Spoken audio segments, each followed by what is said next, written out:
Donc Pinchas aurait pu rester dans cet état passif des choses, mais il a décidé d'aller de l'avant. Il n'a pas laissé les choses se faire. Et Hachem a attesté finalement et a accepté son acte. Il lui a dit, tu as calmé ma colère du Ham Israël.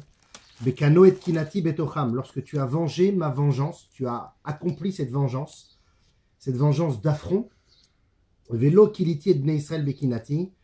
Et grâce à toi, je ne détruirai pas le Ham Israël de par cet affront qu'ils m'ont fait, parce qu'il y a plusieurs juifs qui ont tombé avec.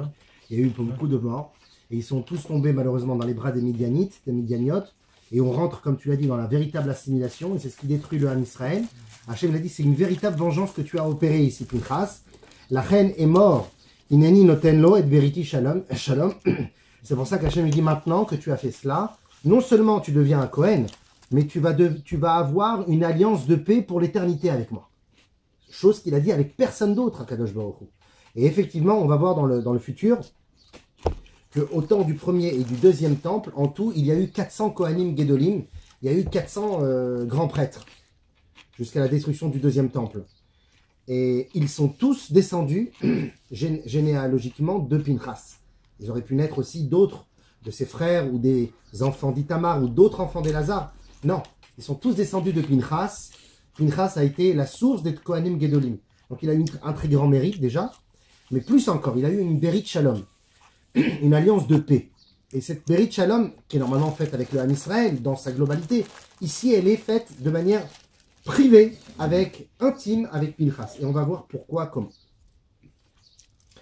Alors, le Targum Yonatan nous dit quelle est cette Berit Shalom, quelle est cette alliance de paix. Regardez petit 2 à gauche, dans le mot qui commence par Pirouche. Et Beriti Shalom, mon alliance de paix. Are ani koret imo et Beriti Shalom. Hachem dit à Pinchas, ou il dit à Moshe Rabbeinu, je conclus avec lui une alliance de paix.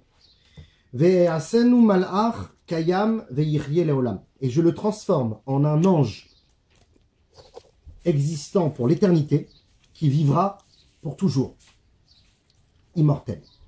Levaser à la Géoula be'acharit hayamim, afin qu'il puisse, Pinchas, vivre éternellement jusqu'à l'époque messianique et qu'il annonce au Ham Israël la Géoula de la fin des temps. Et ceci est renforcé par les paroles du Midrash de Yalkut Shimoni, petit 3. La reine est mort, ineni notenu et briti shalom. Il explique c'est quoi cette alliance de paix. Amar Rabbi Shimon ben Lakish, Resh Lakish. Il dit Pinchas ou Eliyahu Hanavi. Pinchas en réalité, il n'est jamais mort. Il est devenu ensuite, il a changé de nom. Il est devenu Eliyahu, le prophète Élie.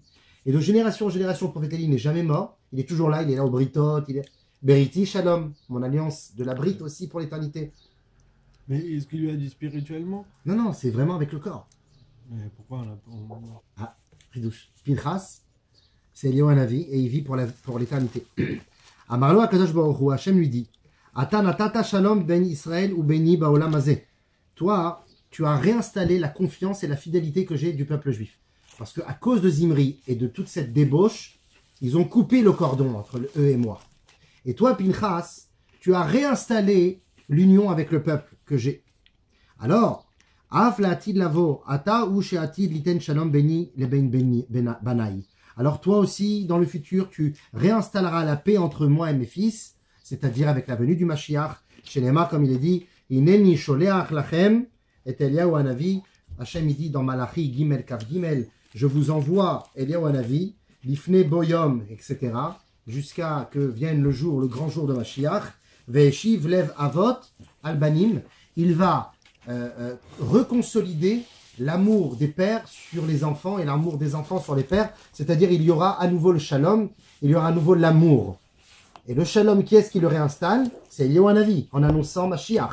Et pourquoi Eliyahu Hanavi annonce Mashiach? Parce qu'il est Pinchas. Et pourquoi Pinchas a le mérite d'annoncer Mashiach? Parce qu'il a réinstallé le shalom avec le Ham Israël et Akadosh Baruch Hu. Par un acte un acte barbare, de meurtre. On rétablit le shalom. Exactement, il y a quelque chose qu'on va comprendre ici. C'est exactement le but du cours. Comment est-ce possible? Comme on l'a dit, dans cette période de deuil, qui est une période une date fatidique, des périodes âpres et profondément obscures pour le Ham Israël, on va découvrir la plus grande des lumières. La plus grande de Kedusha se trouve dans ces semaines. De la même manière que dans cet acte, a priori barbare, se cache le véritable shalom avec l'homme Israël. En quelque sorte, comme si en brisant le faux shalom avec les nations, l'assimilation, etc., en brisant et en le tuant, il réinstalle un shalom avec Akadosh Baruch Hu. Comme un homme qui venge son honneur. Alors vous allez me dire, c'est très grave ce que je vais dire, mais il venge, c'est une image, en vengeant son honneur quand il trouve une femme dans les bras d'un autre.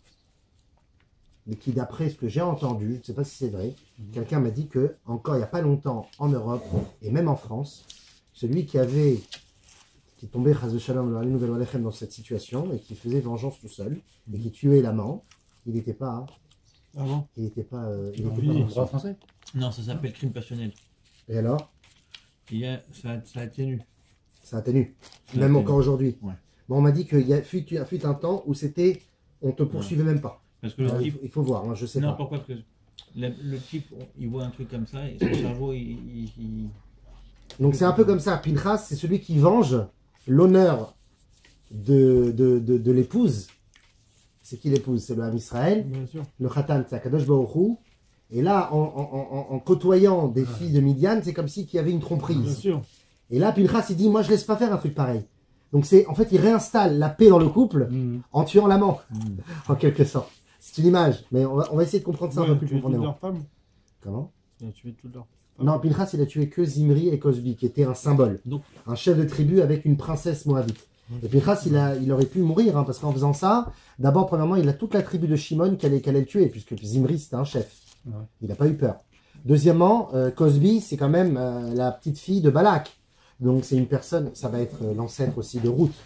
Donc on voit que de cette scène obscure va naître le David Amelech, Mashiach, descendant de Ruth. Mais Mais je pense- Pinchas, il a eu 6 miracles, d'après la Gemara de Sanhedrin Pebet Amoudbet, et d'après le Sifri, il a eu 12 miracles. Et il s'en est sorti indemne. Il aurait pu être attaqué et vengé par la famille de Balak, mais personne ne lui a jamais rien fait. Au contraire, c'est devenu un grand Kohen.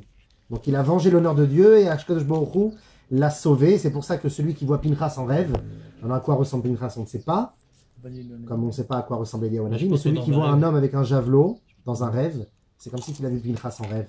Ou il y a un autre midrash qui dit que c'est quelqu'un qui fait un rêve qui n'est pas propre, dans la débauché, et que dans le rêve, il arrive à repousser ce rêve des deux mains et il dit je veux pas y penser. Il arrive à combattre Ouais. dans son rêve, c'est comme si Pinchas l'a sauvé. Il a de la lucidité dans son rêve. Exactement, Il comme prend si qu'il avait conscience. tout à fait. Ouais. Et il a un Pinchas qui est arrivé et qui a embroché, puisque c'est le terme, il les a vraiment Au percés les dernier deux. moment. Voilà, Ouais. exactement, au dernier moment. Et c'est pour ça que celui qui voit Pinchas en rêve, au Simlo Plaim, on lui fait des miracles, des merveilles. C'est-à-dire tu te réveilles après la nuit, tu as vu un homme avec un javelot, attends, va jouer au loto. Voilà, je te conseille, c'est sûrement tu vas gagner. Parce que, parce que Pinchas, comme on lui a fait des Plaim, des miracles, des Nissim, alors si tu le vois en rêve, on te fera aussi des Plaim. Ainsi que celui qui voit un éléphant en rêve, on lui fait des Plaim. Parce qu'un éléphant en hébreu se dit pile. Pile, c'est un pélé. Un pélé, c'est une merveille. Appeler cette une. Une merveille. Par contre, si tu vois une souris rentrer dans la trompe d'un éléphant dans le rêve, ou si tu vois un éléphant dans un boa, je ne sais pas si vous avez vous rappelez le Petit Prince. Moi, je ne sais pas pourquoi je suis parti là-dedans. Désolé. En vrai, serpent, c'est bien. Un serpent, exactement. C'est un bon augure. Les dents qui tombent, c'est pas très bien. Il y a différentes choses. Mais attention, il ne faut pas faire une fixette sur le rêve, parce que le rêve, c'est 1/60e peut-être de la prophétie, mais c'est aussi des paroles qui parfois sont envoyées par nos pensées dans la journée, qui sont dues au Yetzerara et qui sont donc révèlent, des C'est paroles souvent ça. futiles. Voilà. Parfois c'est futile, parfois ça ne l'est pas. Mais dans tous les cas, c'est comme le Lachonara. Oui, tu vois. Pardon, le Ainara. L'Ainara, ça existe. Mais si tu donnes trop une importance, alors il va t'attaquer. Si tu n'as pas peur de lui, c'est un peu comme la peur, comme le Yetzerara. Si tu n'as pas peur, alors tu peux être Ouais. défendu. Ça veut dire que Pinchas, il est devenu Cohen en fait. Exact. Parce que avant que tu arrives, on disait que il est né génétiquement Cohen, mais comme il est né avant l'ordre d'Hachem de dire à Aaron et ses fils d'être des Kohanim, donc il n'a pas été inclus dans l'alliance des prêtres. C'est-à-dire qu'il était Cohen génétiquement, mais il n'a pas été habillé de blanc et entré dans le Mishkan. Donc il aurait pu vivre un mal-être total, il aurait pu faire comme Korach, il aurait pu faire comme tous ceux-là qui se sont révoltés, ou même tout simplement demander gentiment à Hachem de le réintégrer. Non, il s'est tu, il a accepté, et le moment d'agir est arrivé, il a agi. Et il n'a pas agi en pensant qu'il allait peut-être être sauvé. En agissant, il a fait Messirut Nefesh, c'est-à-dire il s'est mis en danger de mort. Et il était prêt à mourir pour ça.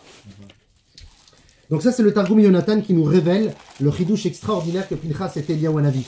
Et pourquoi Pinchas est Eliyahu Hanavi? Parce que comme Eliyahu Hanavi annonce la fin des temps, et la fin des temps c'est quoi? Veshiv lev avot albanim, on réinstalle la fraternité entre les pères et les enfants, le shalom. Et d'où vient Eliyahu? Vient de Pinchas. Et Pinchas, il a fait quoi? Il a transpercé l'assimilation.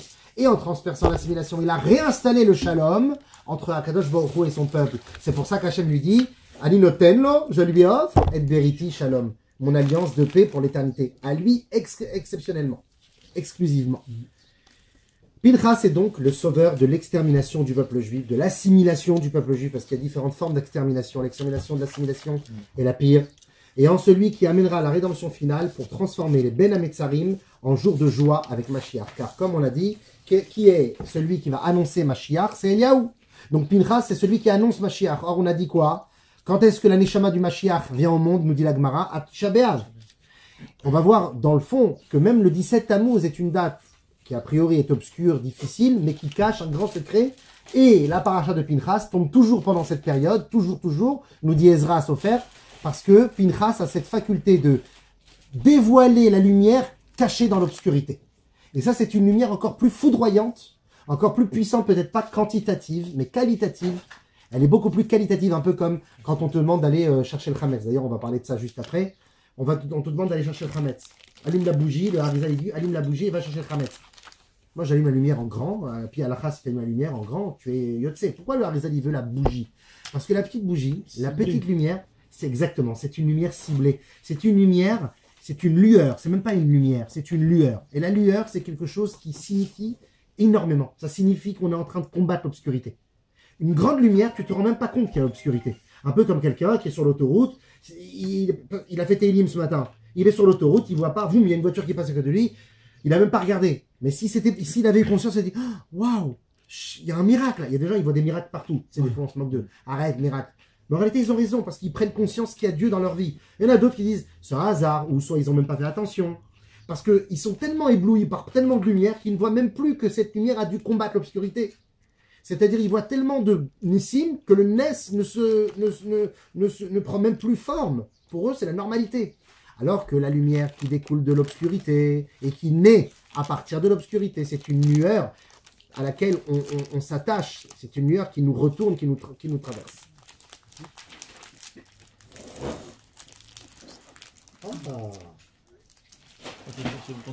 Ah, regarde. C'est un nouveau... C'est un don de la semaine? C'est le jeune homme qui a fait le don à l'achat? Magnifique. Ouais, il a fait tout de suite. On l'a menacé. Hein. Ça fait du bruit? Vous entendez du bruit, les amis? Peut-être que vous entendrez du bruit, et si c'est le cas, alors tendez l'oreille. Yes. Alors, oui, pardon. Excuse-moi, mais... Moi, c'est top. Ça fait du bien en plus. Voilà, comment tu m'as nechmel, hein? Nechmel. C'est fou, hein? Un petit brin d'air et... hein? Un petit brin d'air et un petit brin de feuille. Pourquoi quand t'es là, je m'excite et je me déconcentre? Oh là là! Tu sais, j'étais sérieux, j'étais là et... il est dans la caméra, vodka. Attends, petit Lechaim, moi aussi. Je sais plus où j'ai mis mon verre. Il est là, non, mais c'est moi qui l'ai caché. avec aussi un peu de Perrier parce que la vodka, au Hachem, elle est bonne. Lechaim, fait des bonnes choses pour nous tous.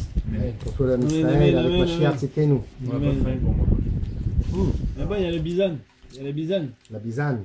Nous, la bisane. Congèle. Ah, je vais chercher la bisane. Top. Ah voilà, c'est pas ça mon verre? Je crois que c'est ça mon verre. Hop. Excusez-nous. Lechaim. Pour ceux qui nous regardent, Lechaim avec tous aussi. Lechaim Belibracha. On n'entend que des joies, du bonheur, de facilité dans tous les domaines. Hachem, pas qu'Hachem nous accompagne, Hachem nous accompagne tout le temps, mais qu'on y prenne conscience. Ok, maintenant qu'on a vu cela, on va aller un petit peu plus dans le Kishke. On va aller dans les intestins de l'histoire. On va essayer de comprendre pourquoi Pinchas est effectivement relié à cette période du 17 Tammuz où, comme on l'a dit, il reforme le shalom à un moment donné de l'histoire où le shalom a été justement écrabouillé. Rabbi Israël de Rougine, il rapporte un Tosfot dans la Gemara de Rosh Hashanah à Zayin Amud Aleph. Et il nous dit que Shmot Chodashim Alou Beyadam Mi Bavel. D'où viennent, alors, si tu veux vraiment kiffer, tu casses comme ça, tu casses des petits morceaux et tu mets dans la vodka. Derrière mon air sérieux, Greg. Un petit peu d'expérience. Alors, Rabbi Israël d'origine, il dit que les noms des Chodashim, c'est-à-dire des mois de l'année, ce ne sont pas des noms hasardeux. Tishri, Cheshvan, Kislev, ça ne vient pas comme ça. Chaque nom possède un secret. Et il y a un sod, un mystère derrière chaque mois de l'année. Et le mois de Tammuz, quel est le mystère du mois de Tammuz? Comme on l'a dit, le mois de Tammuz, c'est le début de la pour Hanout, le début de la tristesse, le début de la galère. Et qui est cette pour Hanout? On est en train de chercher la Tammuz, tu vois. Ce début de galère de Tammuz découle directement de la faute originelle du Ham Israël, qui est la faute du Vaudor. La toute première faute, et en réalité, dans le fond, celle qui nous poursuit encore jusqu'aujourd'hui d'une certaine manière. Pourquoi? Il y a des petits 4 à gauche. Il y a marqué dans le livre de Shemot, la Medbet, la Meddalet. Uviom pogdi upakadeti alehem et tratatam. Le jour où je me souviendrai d'eux, eh bien je me souviendrai aussi de leur faute, nous dit Hachem. Rashi dit, c'est quoi je me souviendrai de leur faute? Rashi sur place, il dit Tamid, keshefkod alehem avonotehem. À chaque fois que je me souviendrai de leur faute, c'est-à-dire que lorsqu'une faute apparaîtra chez moi dans le ciel, dit Hachem, upakadati alehem meat mina avonaze imshar avonot. Je me rappellerai aussi en parallèle à chaque fois un petit peu de la faute du Vaudor. C'est-à-dire que peu importe quelle est la faute que tu fais, peu importe la faute que tu fais, à chaque fois, peu importe la faute qu'il fait, eh bien, il y a Hachem, il rajoute un peu, une petite goutte, comme un jus de viande, tu sais, qu'on rajoute comme ça pour donner du goût. Il rajoute la faute du Vaudor. Pour l'effacer? Non, pas pour l'effacer en réalité, pour dire que la faute qu'on a faite maintenant découle d'une certaine manière à cause du Vaudor. J'avais déjà un commentaire, je crois que c'est Rachid qui dit que au lieu de nous envoyer une grosse pierre, il a écrabouillé en petits. Écrabouillé en 1000 morceaux et à chaque fois il exact, une petite pierre. exact. Et la faute du Vaudor s'éparpille comme ça dans toutes les avérotes. Une grosse pierre, elle nous aurait tué sur place. Ve'en pour Hanout Baal Israël, she'en bak tzat miparon avon ha'egel. Et il n'y a pas de malheur, chas v'shalom, qui vient sur Israël, qui ne découle pas directement un peu du malheur du Vaudor. Et pour aller un peu plus loin, en effet, le Vaudor, il a eu lieu quand? Le 17 Tammuz. C'est à ce moment-là où Akadosh Baruch Hu, où Moshe Rabbeinu descend de la montagne, il voit le Vaudor et il brise les tables. Donc la faute du Vaudor a eu lieu le 17 Tammuz. Et à quel moment de la journée, nous dit la Gemara? Entre la 6e et la 7e heure du jour. On dit pourquoi? Parce que la Gemara de Shabbat, on avait appris ça, la Gemara de Shabbat, Pétet, Amud Aleph, 89b, 89a, regardez de l'autre côté le petit 5. Maïdirti Vayaraham qui Boshesh Moshe. Pourquoi est-il écrit le peuple a vu que Moshe hésitait de descendre de la montagne? Quand il fautait le Vaudor, Moshe ne descendait pas tout de suite. La Gemara nous dit Altikre Boshesh et la Baouchesh. Ne dit pas Boshesh comme Minachon Boucha, une honte, mais Boshesh. Il est descendu, il est venu, Shesh, à la 6e heure. C'est-à-dire c'est à la 6e heure que Moshe Rabbeinu est descendu de la montagne. Alors il explique, la Gemara explique. Besha'a she'ala Moshe la Marom. Au moment où Moshe Rabbeinu est monté dans le ciel, c'est-à-dire sur le mont Sinaï pour aller chercher l'étape de la loi, le 7 Sivan, c'est-à-dire juste après le don de la Torah orale de Dieu sur le mont Sinaï, il est monté chercher le contrat. Amar lahem la Israël, il a dit à Israël, le sof arba'im yom, betrilat shesh aniba. À la fin des 40 jours, au début de la 6e heure, je serai déjà descendu. Les sof arba'im yom, 40 jours plus tard, Ba Satan ve'irbev et haolam. Le Satan est venu avant la 6e heure et il a commencé à les embrouiller. Comme à l'époque il n'y avait pas de montre, il a pu jouer sur les heures. Amar lahem Moshe Ravchem Echanu. Il leur a dit, où est Moshe votre maître? Amroulo alalamaram. Il leur a répondu, il est au ciel. Amar lahem Baouchesh velo ishgichu alav. Il leur a dit, mais la 6e heure est arrivée. Il a dit qu'il serait là à la 6e heure. En réalité, la 6e heure n'était pas encore arrivée puisqu'ils n'avaient pas compté la nuit. Mais la 6e heure est arrivée et il n'est toujours pas là. Loïch Gichou Alav, ils n'ont pas fait attention au Satan. Il leur a dit, Met, il est mort. Ils n'ont toujours pas fait attention à Satan. Et Ralo Laem Dmut Mitato, il leur a montré un linceul, une sorte de lit de mort, où il y avait dedans Moshe Rabbeinu, descend de la montagne. Ils ont vu Moshe, le Erev Rav, ils ont poussé l'histoire, ils ont dit, ah voilà, ça y est, il faut qu'on se réveille, il faut qu'on fasse un nouveau guide. Et c'est comme ça qu'il y a eu le Vaudor.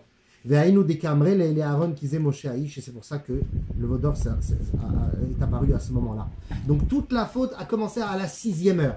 Et nos sages le disent, elle a eu lieu exactement quand est-ce qu'il y a eu lieu la faute du doute entre la 6e et la 7e heure. Comment on dit 6 et 7 en hébreu dans les nombres, dans les lettres? Vav et Zaïn. Vav c'est 6 et Zaïn c'est 7. Et bien voilà ce que nous dit le Rouginer, Rabbi Israël de Rougine qu'on a cité tout à l'heure. Il révèle que le mot Tammuz, le nom du mois de Tammuz où il y a eu lieu le Vaudor, se partage en 2 parties, en réalité en 3. Tam, Vav, Zaïn. Tam, ça veut dire purifié, comme Tmimout, comme... oui, Tmimout. Et Vav, Zaïn, c'est la 6e et la 7e heure. Les heures où ils ont fauté le Vaudor. Tam, Vav, Zaïn, ça fait Tammuz, nous dit le Rouginer. Et le Tikkun Zohar, dans le Tikkun Yud Gimel Kafret Amud Bet, Amud Kuf Lametret Amud Aleph, il nous dit, si à la veille de Pessah, c'est-à-dire le 13 Nissan au soir, le 14 Nissan au matin, juste avant l'entrée du Seder, au matin, on brûle le Hametz. Et qu'est-ce que nous dit la Gemara de Psachim? Elle nous dit, quand est-ce qu'on brûle le Hametz? Betrilat Shesh. On brûle le Hametz à partir de la 6e heure. Maintenant, on peut aller jusqu'à la 7e heure. Donc, entre la 6e et la 7e, c'est le moment de brûler le Hametz. Et le Zohar nous dit, c'est qui le Hametz? C'est le Erev Rav. Et toutes les mauvaises parties du peuple qui nous ont incités à la faute. Et jusqu'à aujourd'hui, on a toujours un Erev Rav en nous-mêmes, c'est le Yetzer Hara. Le Erev, qui veut dire le soir. Et Rav, il est grand chez nous, il prend beaucoup de place. Et bien, ce Erev Rav là, on doit le combattre en brûlant le Hametz intérieur, en brûlant le Hametz extérieur. Et on le fait entre la 6e et la 7e heure. Lama, parce que comme la faute du Vaudor a eu lieu entre la 6e et la 7e heure, et que nous devons racheter la faute du Vaudor qui a eu lieu à ce moment-là, alors on brûle le Hametz à la 6e et la 7e heure avant Pessah. Oui, vous voulez dire quelque chose? Non, parce que mais sont sortis de Israël, il y avait vraiment le Erev Rav. C'était pas le Yetzer Hara. Non, mais le Erev Rav, c'est pas le Yetzer Hara en réalité. Le Erev Rav. Le Erev Rav, c'est seulement la partie superficielle et corporalisée du Yetzer Hara. Paro, c'est un Yetzer à part entière. Paro, c'est pas une entité propre. Erev Rav n'est pas une entité propre, ce sont des personnages installés par Hachem comme des figurants dans l'histoire. Et à nous de comprendre, est-ce qu'on est des acteurs ou des figurants comme eux? C'est l'épreuve qui nous est donnée de telle manière qu'aujourd'hui, tu rencontres un client qui te fait une entourloupe, est-ce que tu vas le suivre ou pas? C'est aussi ton Erev Rav à ce moment-là. Donc le Yetzer Hara, c'est un mythe qui se dévoile dans plein de personnages, de scènes et d'événements dans ta vie de tous les jours. Donc ça veut dire qu'on peut dire que le Béni Israël, c'est le Yetzer Tov. C'est un peu comme ça. En fait, c'est plutôt le Nefesh Achiyunit, l'âme vitale, et le Yetzer Tov, c'est les tzadikim, on va dire. À toi de choisir le Erev Rav ou les tzadikim. Tzadikim, Shomrei Torah ou Mitzvot, Maasim Tovim. On va dire c'est plutôt ça. Tu es en train de voir le bien aussi. Exactement. Le bien et le mal, le Yetzer Tov et le Yetzer Hara. Et tout marche comme ça. Le yin et le yang. Ok. Ah oui, t'as le côté moche. Ouais. Qui c'est là? Hein? C'est qui? Non? C'est pas le choix. Max, il est pas là. Le doute, hein. le non, doute, ça, c'est à quelle c'est- heure? Avant la 6e heure, le doute s'est installé quand? Le doute est à partir de la 6e heure. Ils sont venus, ils ont dit, le 6e, Yetzer Hara, il a dit, le 6e heure est là. Ouais. Moshe n'est pas descendu, et c'est là où le doute a commencé à s'installer. Et en 1 heure, ils ont fait la faute. Non, la faute du Vaudor, elle a duré 6 heures. Ouais, Mais le doute on va s'est dire installé que entre c'est la ça. 6e et la 7e heure.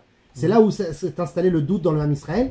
Après, la faute s'est intensifiée pendant 6 heures. C'est pour ça qu'on doit l'annuler avec les 60, les 15 jours de Yamim Tovim. 15 fois 24 heures, ça fait 360.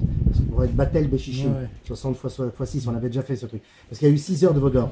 Mais l'installation du doute, et c'est le pire, c'est le doute, comme on l'a vu la semaine dernière, c'est le Safek, il s'est installé entre la 6e et la 7e heure. Et c'est pour ça que notre purification à nous passe beaucoup par le mois de Tammuz, où c'est Tam, Vav Zaïn, on va purifier le Vav et le Zaïn. Mais il devait passer, Moshe, là, à ce moment-là. Il devait être là. Moshe Rabbeinu, il devait venir 6 heures plus tard.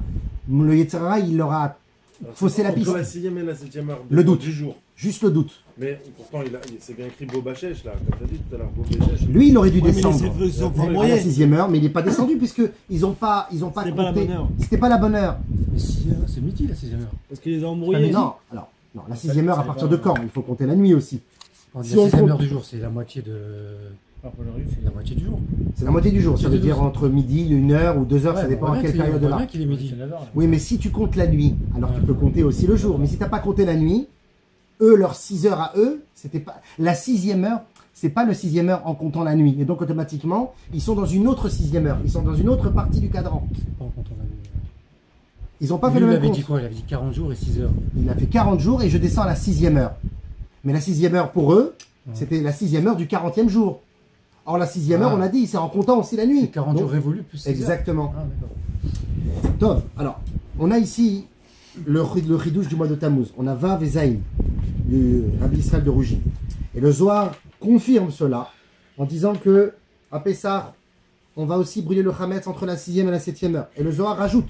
Et il explique que le 6, dans les sphirotes, dans les sphères intrinsèques que l'on possède en nous, les midot tovot et nos traits de caractère, on en a 6.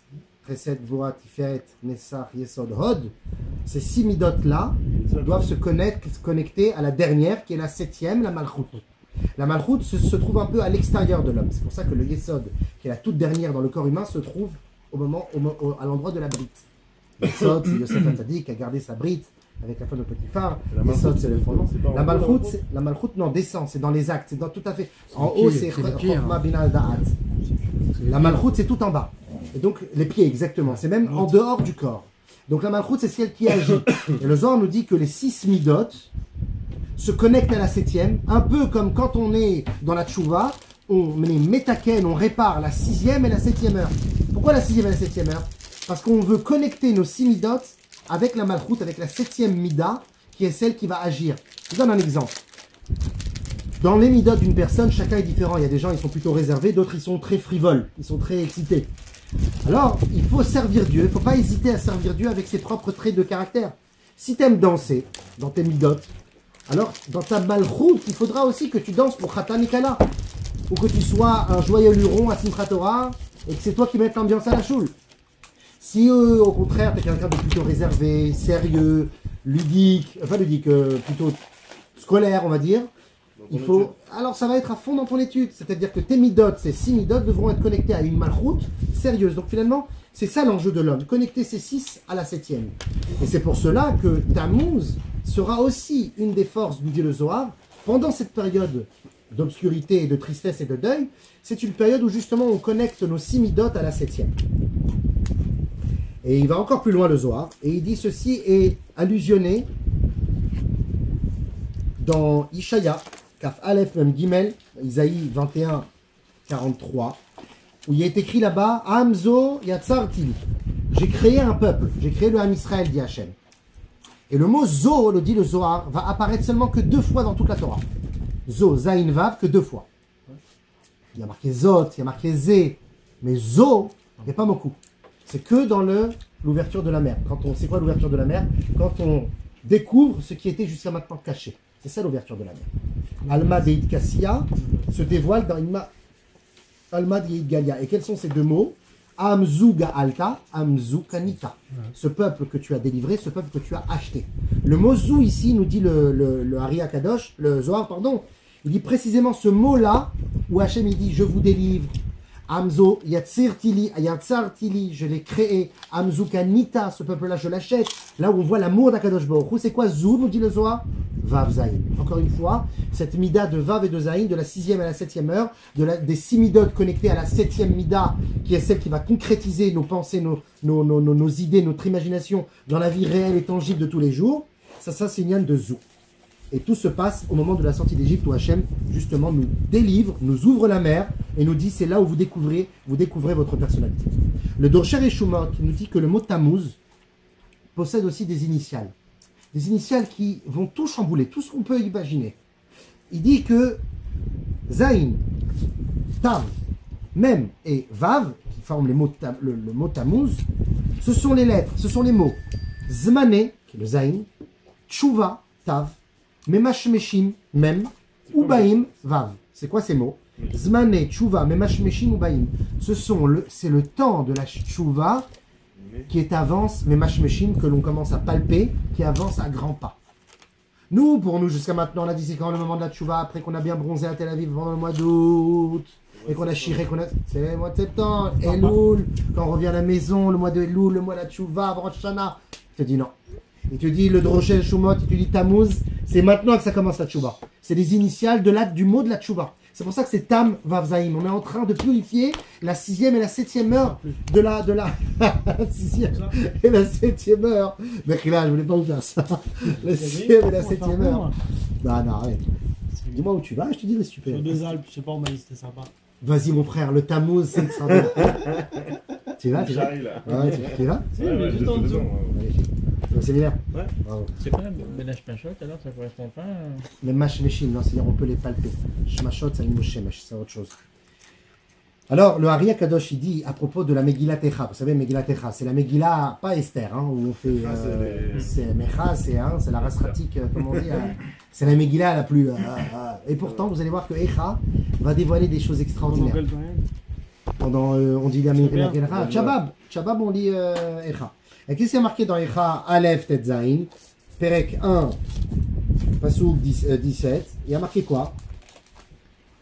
Il y a marqué Einai, Yorda Maim. Mes yeux font couler des larmes. C'est la tristesse, n'est-ce pas? Eh bien, le Harizal, il va te dire, eh bien non, on parle d'autre chose. On parle en réalité de 2 formes d'œil. On parle de l'œil de Tammuz et l'œil de Av. Ce sont 2 yeux qui pleurent.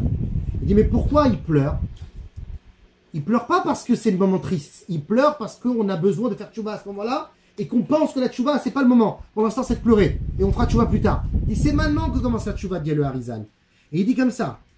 Il dit que le mois de Tammuz, c'est le mois sur lequel il est dit dans Eyov, Perek Lamed Aleph, où il y a marqué Berit Karati le Einai. Je crée une alliance avec mes yeux. Pourquoi? Parce que comme le mois de Tammuz, c'est le mois où on se découvre, ou comme le Ham Israël a découvert la mer et a découvert son potentiel. Quand on est sorti d'Égypte et qu'Hachem a dit « Ah, ça y est, vous êtes Ham Israël, Amzou Galta, Amzou Kanita, Amzou Yatzartili, le Vav Zayin, c'est la découverte du Ham Israël. » Alors, dans les Aolmot Aolam, dans les nations du monde aussi, ils se découvrent. C'est pour ça qu'on est en chaleur, il fait chaud, les gens se découvrent. Et à nous, quand on marche dans la rue, de baisser les yeux. De la même manière que eux se découvrent et que nous, on ne découvre une Neshama, alors nous, on doit se faire Shmirat Hainaim et faire attention à nos yeux. Pas aller n'importe où, à n'importe quel moment. Et quand on passe dans des endroits pareils, alors savoir se contrôler, ne pas regarder. Comme dit le Rabbi Rayatz, Rabbi Yosef Yitzhak de Lubavitch, le précédent Rabbi. Aujourd'hui, il n'y a plus de pistolet qui te dit soit tu embrasses l'idole ou soit je te dis. Ouais. Quand est-ce qu'on meurt en martyr pour Dieu? Il dit comme ça. Tu marches dans la rue ou tu as ton portable et tu vois pas une photo qui n'est pas cachère, tu dis je veux pas, tu repousses, tu es comme Pinchas, comme on a dit, avec ton javelot, et tu es en train de dire je veux pas d'assimilation, je veux pas de débauche. Pinchas, Eliaou, il t'amène la Géoula, et à cette Géoula, c'est Beriti Shalom, comme on a dit, il lui apporte une alliance de paix pour l'éternité, c'est messianique, et cette Berit, elle est quoi? Comme dit la Eyov, la Medalef, Berit Karati le Enai. Je conclue une alliance pour mes yeux. Mes yeux deviennent liés à Kadosh Baruch Hu, et je ne regarde plus n'importe où, parce que le mois de Tammuz, c'est le mois de la découverte de moi, et c'est le mois de la découverte des Goïm, ou que je ne vais pas regarder. Et puisque de la tchouva chez Mevia Geoula, nous dit la Gemara de Yoma Pevav, Amud Aleph, grande est la tchouva qui amène à la Geoula, et qu'également il est écrit dans Ilchot Tchouva, Perek Zayin, Ein Israël, Nigalim, et la Bitchouva, le Ham Israël est dévoilé seulement grâce à la tchouva, délivré seulement grâce à la tchouva. Et bien c'est précisément en cette période de Ben Hametzarim, entre l'étroitesse, qu'il faut se réveiller à la tchouva. Nos sages nous disent Ben Hametzarim, c'est pas seulement une période d'étroitesse. C'est une période où toi-même, tu te trouves dans une position où tu ne sais pas trop quoi faire. Pleurer ou m'éclater. Parce que pourquoi Tammuz tombe dans cette période? Franchement, c'est la période où on sort, c'est la période où on doit... Ouais, il fait chaud. Mais justement, il te dit, Tammuz, c'est pas le moment seulement pour pleurer. C'est un moment où tu dois te contrôler et révéler dans la joie d'une certaine manière, mais une joie profonde, une joie de mitzvah, une joie de bérit, comme on a dit, une alliance. Maintenant, on doit essayer de comprendre pourquoi les fautes sont toutes reliées à la faute du Hegel. Regardez, petit 6 à gauche, nous dit la Gemara de Avodah Zarah, Dalet Amud Bet. Vous allez voir un chidouche extraordinaire. Que je pense que ça va être un nouveau. Regardez. Vous êtes tous des amis d'Ephraim, mais si c'est pas le cas, vous allez voir, c'est extraordinaire. Hamar Rabbi Yoshua ben Levi. Rabbi Yoshua ben Levi, il dit comme ça. Lo asu Israël et a Hegel, et la liten pitron pe le ba'alet tshuva. Pourquoi le Hegel, la faute du Vaudor, a été faite par Hachem? Pourquoi Hachem il a laissé la faute du Vaudor apparaître? Il nous dit pour une seule et unique raison, laisser pleine parole, c'est-à-dire une circonstance atténuante à ceux qui veulent faire teshuva. Quoi? Ve'aïnu d'Amar Rabbi Yochanan Mishum Rashbi, Rabbi Yochanan, Kohen Gadol, il dit au nom de Rabbi Shimon Bar Yochai. Qu'est-ce qu'il dit? La Gemara elle dit comme ça. Lo ayu Israël reuin leoto maase et la leorot tshuva la rabim. Cette faute que le Ham Israël a faite, en réalité, n'était pas apte à la faire. Il n'était même pas capable de la faire. Comment ça se fait qu'Hachem les a poussés à la faire? Pour donner envie à ceux qui veulent faire tshuva plus tard de faire tshuva. Quoi? Regardez ce que dit Rashi. Et là, Rashi va nous ouvrir le champ.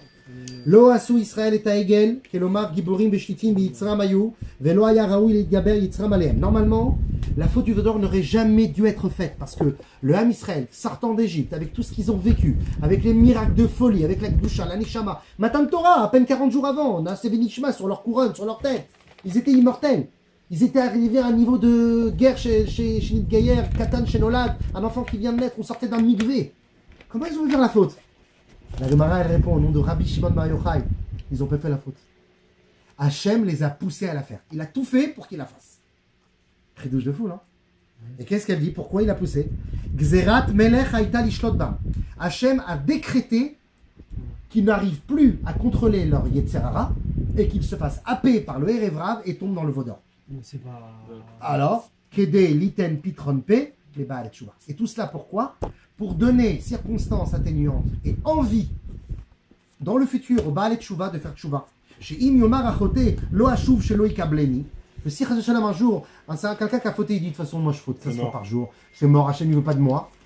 Omrimlo, exactement. Omrimlo, tu sais, sors, Ulmad Mimase Aegel, et va apprendre ce qui s'est passé à la faute du Vaudor. Chez Kafrou, Venit Kablou Betchouva. Ils ont fait Tchouva et Hachem leur a accepté. C'est-à-dire que si finalement, alors tu vas me dire, alors pourquoi ils ont été punis et pourquoi on paye encore la faute? La Tchouva, elle a été acceptée. La kapara se fait, le pardon, le nettoyage se fait au fur et à mesure. Un peu comme par exemple, deux amis, il a accepté ton pardon, excuse-moi, je ne referai plus, etc. Il n'y a pas de problème. Mais avant qu'il oublie ça totalement de son cœur, ça va prendre un peu de temps. Peut-être qu'il devra, comme dit le Père Kavod, Kne les chachaver. Achète-toi ton ami, tu devras lui offrir des cadeaux, l'accompagner, être gentil, l'appeler, comment tu vas. Et petit à petit, la confiance va se réinstaller et il oubliera. Mais tchouva, il y a eu tchouva. Mais kapara, c'est-à-dire tikkun et nettoyage, ça prend du temps. Dans notre génération, on est encore dans la kapara du Hegel. Mais la tchouva, elle a déjà été faite. Et grâce au fait que la tchouva a été acceptée, alors nous aussi, Hachem nous dit, oh, calme-toi, tu crois que tu peux pas faire tchouva? J'ai pardonné à ces... Comment ils ont pu faire le Vaudor alors qu'ils étaient si saints? Parce que je les ai poussés à faire le Vaudor en fait. Je voulais qu'ils fautent pour que tu vois que même eux, je suis capable de les pardonner. Alors dans ce cas-là, bon après, il y a une question qui se pose. Pourquoi on paye? Ah parce qu'on est, alors, on est on a un été peu poussé. parce qu'on est un peu eux mon frère. On est Non, un petit mais peu eux. on a été poussé. Moi qu'on paye pour eux à la rigueur, je comprends. Ah, d'accord. Mais pourquoi on paye? Pourquoi eux ils ont payé alors qu'ils ont été poussés? Parce que Akadosh Baruch Hu, il te dit comme ça. Il te dit moi je te pousse. Je te pousse. Repousse-moi. Qu'est-ce qu'on peut faire? Moi je te pousse, mais moi j'attends d'une chose de toi. C'est que tu saches, c'est que tu sois d'accord avec le fait que tu peux toujours faire tchouva. Et si tu n'es pas d'accord avec le fait que tu peux faire tchouva, tu t'enfermes dans la faute, et c'est là où justement la kapara n'est pas totale. Parce que la tchouva, pourquoi on doit encore payer la faute du Vaudor et pourquoi eux ils ont payé le Vaudor? Parce que tant qu'on n'est pas totalement dans cette idée-là que la tchouva peut nous sauver nos vies, et qu'on se dit moi de toute façon tu vas pas à tchouva, j'arrête pas de faire tchouva et je refaute. Ben, comme on est dans cet état-là, on se laisse aller. Et on n'est jamais dans le véritable nettoyage. C'est pas Hachem qui nous contrôle notre Yetzerara quand même. Non, Hachem nous a poussés à la Avera. Et nous sommes tombés. Et quand on se relève après d'être tombé et qu'on dit je veux faire tchouva, on s'en relève encore plus fort. Et c'est ça qu'Hachem attend de nous. La Avera elle-même n'est pas une Avera. La Avera véritable, c'est la pensée que tu as après la Avera. Celle qui te dit de toute façon Dieu il veut plus de moi ou je vaux pas le coup. C'est le safek qui vient après la Avera. Parce que la Avera, c'est le fruit de l'homme qui lève Yetzer à Adam, Ramine Urav, le cœur du penchant de l'homme. Le penchant du cœur de l'homme est mauvais dès sa jeunesse. Et Sheva Permim Tzadik Yipol Vekav, le Tzadik qui tombe 7 fois mais il se relève. C'est le safek sur moi-même. C'est le manque de confiance en moi-même qui est finalement quelque chose à racheter tout le temps. Ah oui, sur ça on doit payer. C'est pas totalement entier. Tant qu'on ne dévoile pas la Neshama qui est en nous. Mais cette réaction, elle est plutôt humble de dire que Dieu ne veut pas de nous. Parce qu'on a une crainte. envers Hachem. Non, c'est une manière de Si dire. on se dit, bon, même ça, il peut me pardonner, c'est que c'est un peu de la gava quand même. C'est pas, alors justement, c'est pas de l'humilité, ça vient pas de l'humilité. Hachem ne peut pas me pardonner. Parce que si c'était vraiment de l'humilité, tu comprendrais ici qu'Hachem n'est pas un être humain qui a des limites dans son pardon. C'est-à-dire que tu limites Akadosh Baruch Hu. Et donc finalement, c'est plus l'humilité. C'est de la fausse humilité qui est en train de dire ici, de toute façon, je vaux rien. Les gens qui disent, ah, de toute façon, je vaux rien, ne me regardez même pas. C'est qu'en réalité, ils ont une grande gava et que comme cette gava a été brisée, ils veulent montrer qu'ils sont encore plus rien que rien. Comme ça, au moins, on est sûr de là où ils en tiennent.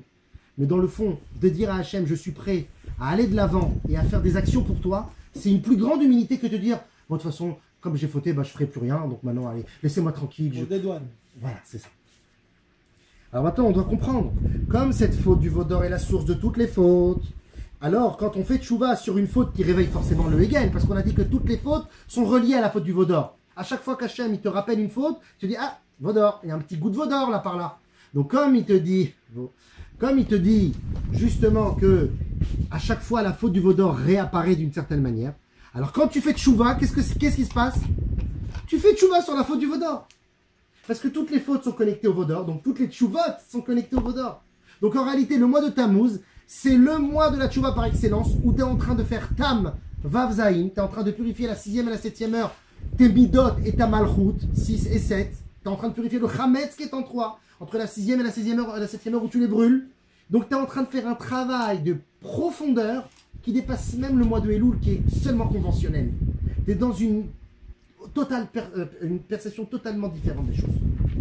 Et quand on fait tchouva dans le mois de Tammuz, alors comme on l'a dit, Zmané tchouva memashmeshim ubaim, et alors on est mechaper la faute du Hegel, alors on arrive à Tam, Vav Zayin, on purifie le Vav et le Zayin. Mais si chas de shalom, on se laisse aller, on dit de toute façon, ouais, la tchouva, c'est peut-être pas pour maintenant, ça sera pour plus tard.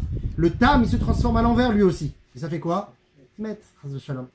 Donc c'est pour ça qu'on ne doit pas se laisser abattre et on doit continuer à se relever.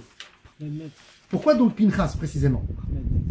Allez, on va essayer de foncer en 15-16 minutes, je sais que. Pourquoi donc Pinchas précisément?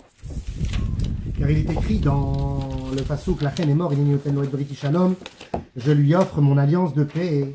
Et lorsque l'on va dans la Torah, vous verrez, vous rapprocherez de la Torah ce Shabbat, Bezrat Hashem, du Sefer Torah. Regarde, il est tout dans la bracha, amen. Non, tu vas te rapprocher du Sefer Torah pendant quand Meir il va lire, ou je sais pas qui est le lecteur ce matin. Samedi matin, désolé mon frère. Tu veux te rapprocher de la Torah. Qu'est-ce que tu vas voir? Le Vav, il est coupé. Dans le mot Shalom, le Vav, il y a un petit trou. C'est la seule et unique fois dans la Torah où il y a un trou dans le Vav. Pourquoi? Regardez petit 7, c'est rapporté par le Mégalé Amoukot. Non, excusez-moi, le Baal HaTurim. Le Baal HaTurim 7, on revient dans la première page. Dans la paracha de Bechukota, il y a marqué Vezacharti et Briti Yaakov, Ve'af et Briti Yitzchak, Ve'af et Briti Avraham, Ezkor, Ve'aretz Ezkor. Hachem, il dit, je me souviendrai de l'alliance avec Yaakov, avec l'alliance avec Yitzchak et de l'alliance avec Avraham, et je me souviendrai de la terre. Rashi dit sur place, il y a 5 fois dans la Torah où le mot Yaakov est écrit avec un Vav.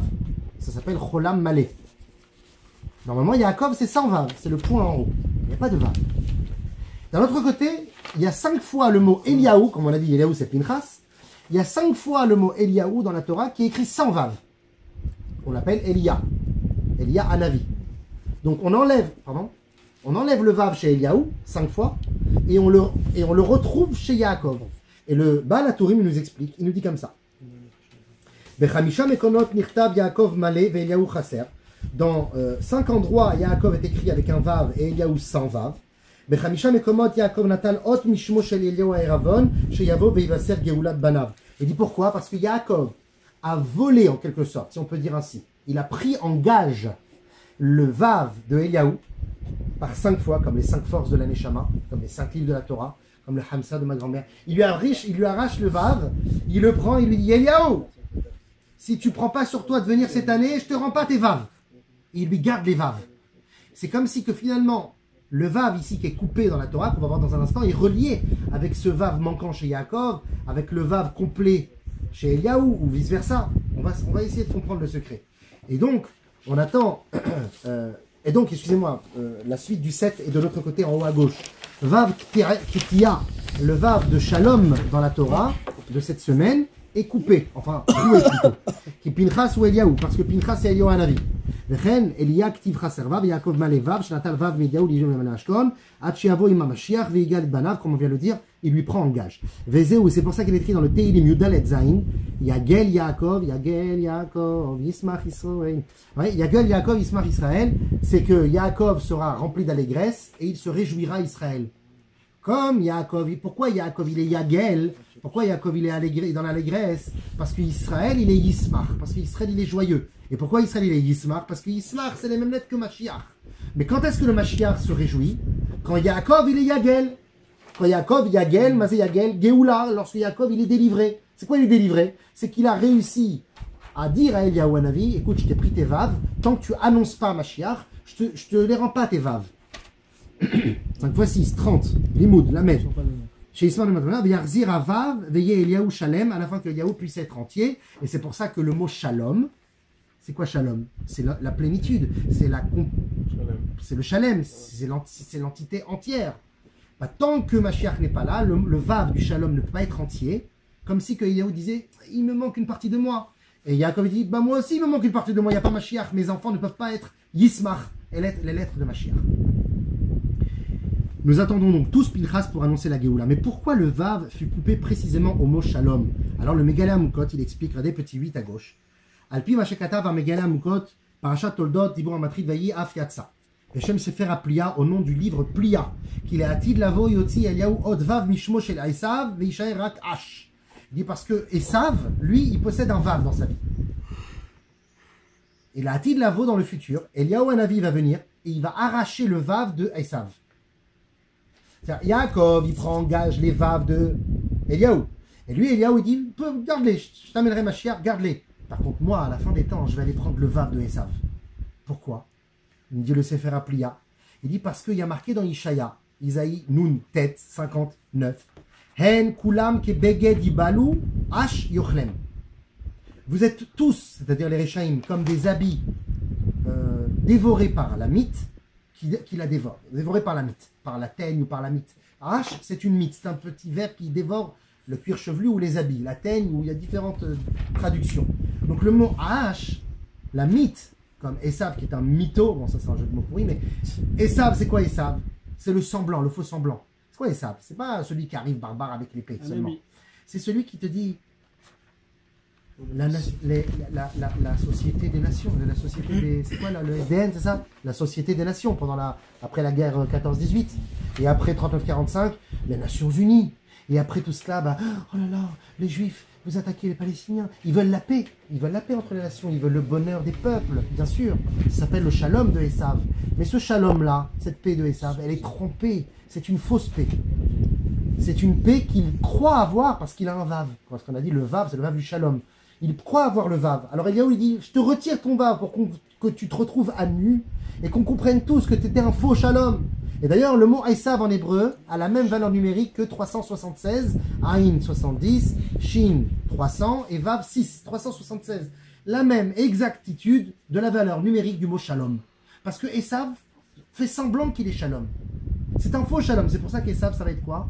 L'Occident. Ça va être la poitrine dénudée de la Marianne. Ça va être les femmes et la débauche pour dire tout ça c'est des outils pour nos passions et nos perversions. Et allez-y, consommez, profitez. L'assimilation, Zimri Ben Salou, Cosby Batsour, Yallah, Rafla, ça c'est ça. Alors qu'est-ce qu'il fait Eliyahu Hanavi? Il récupère ce vav à la fin des temps et il dit tu n'es qu'une mythe. Et à la fin finalement, Eliyahu récupérera un vav de Esav et il récupérera aussi ses autres vaves de Yaakov. Et il aura donc 6 vav.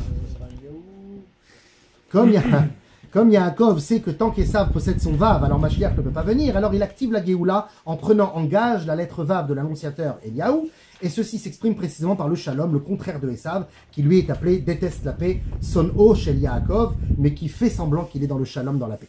Mais encore une fois, pourquoi Pinchas précisément? Parce que la lettre vav est la lettre de la jonction. C'est quoi cette lettre vav dans la Torah? Donc là, pardon, excuse-moi. Excuse-moi, parce que j'essaie d'aller un peu speed pour ça. Non, non, vas-y, finis. Je vais. Ouais, c'est vrai, tu essaies de retenir. Pas, je me casse. La lettre vav dans la Torah, mais c'est à vav. Vav dans la Torah, c'est le chibour, c'est la jonction. C'est pour ça qu'il y a yud, ke, ke. Et au milieu, il y a quoi? Vav.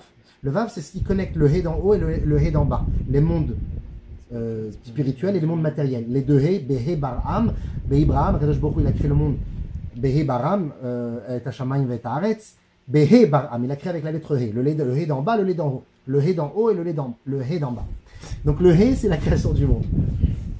Qui est-ce qui connecte? C'est le Vav. C'est pour ça que quand il y a marqué Ve'ele Amishpatim, ceux-ci sont les lois. Ve'ele, Rachid nous dit, de la même manière que les Mishpatim viennent du Sinaï, eh bien, de la même manière qu'on a lu la paracha titre la semaine dernière, la Seret Adibrot, eh bien, les Mishpatim aussi viennent du Sinaï. Vav Achibour. Donc le Vav, c'est quoi? Le Shalom, l'action de fraternité, partage, jusqu'à l'assimilation. C'est exactement ce qui s'est passé avec Zimri Ben Salou. Il voulait faire quoi? Il a dit à Cosby Batsour, écoute, moi je pense qu'on n'arrête pas de nous. On veut constamment nous détruire. Là, mais non, on se mélange comme ça, il n'y a plus personne qui nous veut du mal. Viens Cosby, t'es une princesse. Moi aussi, il n'a pas pris une dévergondée, il a pris une princesse. Et cette fille-là, elle a été envoyée par son père, pas allez, va le charmer et marie-toi avec lui. Donc finalement, c'est ce ribourg, c'est cette action de fraternité qui est dangereuse. Et le mot, et le Vav, c'est le Vav de la fraternité, de la connexion. Et Esav possède le Vav, c'est pour ça qu'il s'appelle Aes Vav. Il possède le Vav car il veut empêcher le lien et le respect devant régner entre juifs. Et à la place, il fait semblant de faire le shalom en disant « Venez, on se lie avec les autres nations. Il n'y a plus de shalom entre nous, mais on va faire comme les autres. » Le ribourg grâce à son Vav et cela nous attire. Alors le gage est pris d'Eliyahu Hanavi, qui est le vrai shalom. Yaakov, il est obligé de prendre le Vav de Eliyahu. Il lui dit « Eliyahu, toi t'es qui? T'es qui? T'es Pinchas? Pinchas, il y a marqué quoi sur Pinchas? Lachen, inenoten beriti shalom. Le seul sur lequel Hachem il dit je te donne la paix, c'est Pinchas, c'est Eliyahu Hanavi. Donc Yaakov il dit de qui je vais prendre le Vav là pour nous défendre et pour que notre ribourg dans notre vie de tous les jours soit sain et propre? De qui? D'Eliyahu. Il n'y a que lui de qui je peux prendre le Vav. Parce que si je le prends des saves, c'est un mauvais ribourg. C'est un ribourg de débauche, d'assimilation. Je veux un ribourg sain. Je vais le prendre d'Eliyahu Hanavi. Regardez petit 9 à gauche. Il y a marqué dans Malachi. Il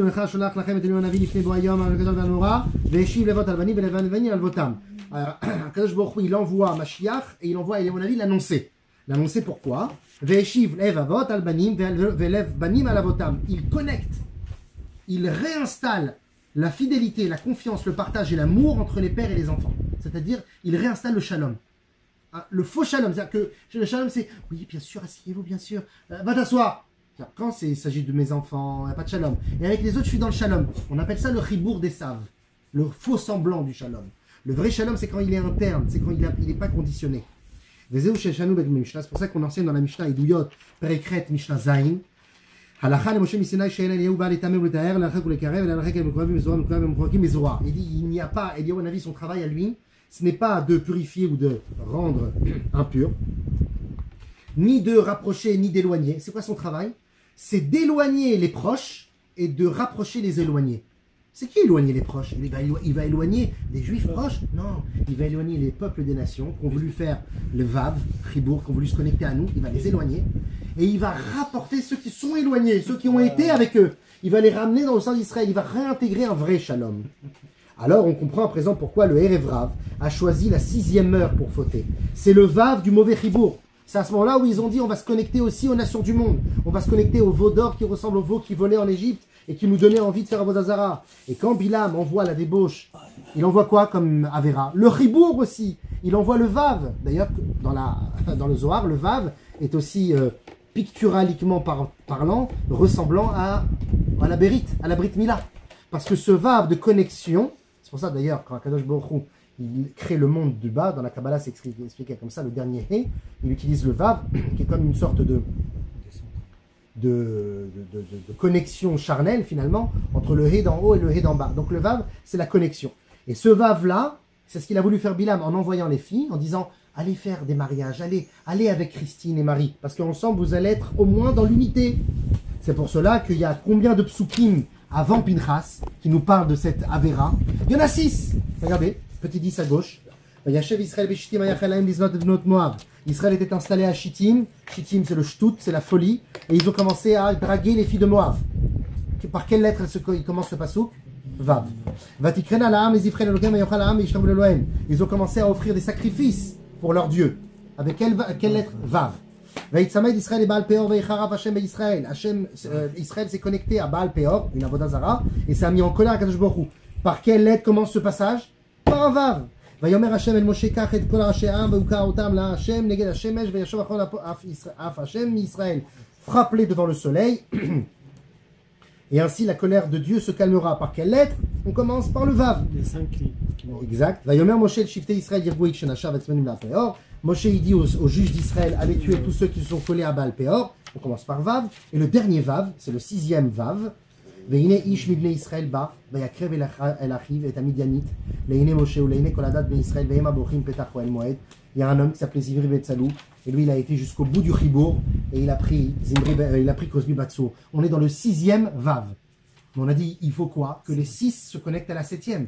Quel est le 7e pasouk qui commence aussi avec un Vav? C'est Pinchas. Vayar Pinchas ben Elazar ben Aaron HaKohen. Vayakom mitoch haïda vaikach romach beyado. Il a vu Pinchas, cette scène, il n'a pas pu se résister. Il s'est levé depuis, il s'est levé de dessus le peuple et il a pris un javelot dans sa main. Et nous dit le Balatourim, c'est quoi Vayar Pinchas? Vav Yar. C'est quoi Vav Yar? Il a vu les Vav, il a vu les 6 avérotes qu'ils ont fait, 6 psukim qui commencent par un Vav. Il a dit, je peux plus me contenter, donc moi aussi je vais apporter mon Vav. Mon 7e Vav, ça va être le Zaïn. Et qu'est-ce qu'il va apporter? Romach. C'est quoi Romach? Un javelot qui ressemble à quoi? À un Vav.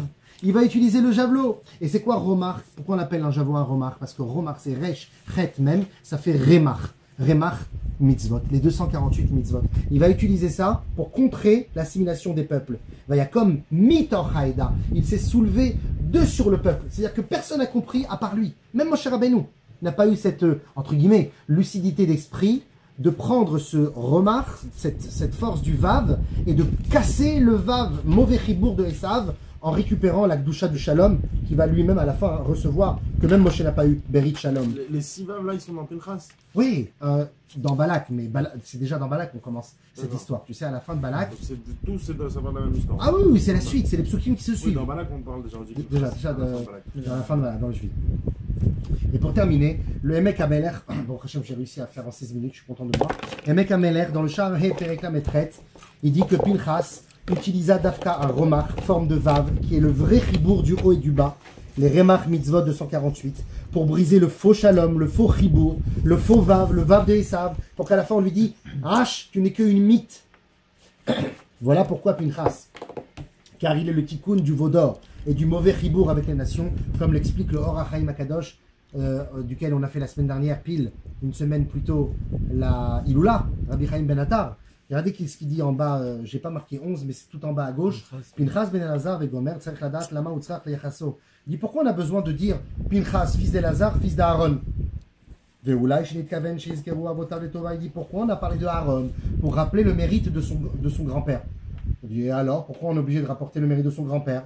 Il dit veod mirash nitkaven l'arshim Israël Aaron shesivem niflag dolam Israël mitzvah aegel. Qui est-ce qui a été